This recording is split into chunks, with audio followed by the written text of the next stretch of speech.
Welcome to Luca and Miguel. Enjoy the video.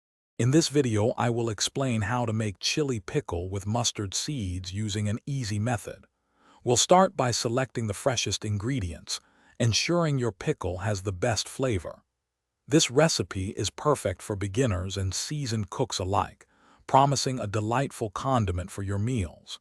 Get ready to transform simple chilies into a tangy, spicy treat. First, let's gather our key ingredients. You'll need about 250 grams of fresh green chilies, mustard seeds, fenugreek seeds, and turmeric powder. We'll also use some oil and salt. Begin by washing and thoroughly drying your chilies. Then, carefully slit each chili lengthwise, but don't cut all the way through. This helps them absorb the flavors beautifully. Hey everyone, if you're enjoying this video and finding these tips useful, please hit that like button and subscribe to the channel for more great content.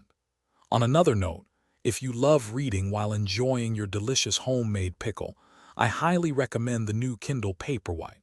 It's perfect for reading anywhere, anytime. You can find a link to it and other fantastic deals in the description below.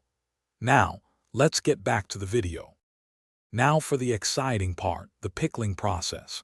Lightly roast your mustard and fenugreek seeds, then grind them into a coarse powder. Heat some oil in a pan, then add the ground spices, turmeric, and salt. Stir well, then introduce your slit chilies. Cook on medium heat for just a few minutes until the chilies soften slightly but retain their vibrant color. This quick cook ensures a perfect texture. Thanks for watching and please subscribe. It's the best investment you'll ever make.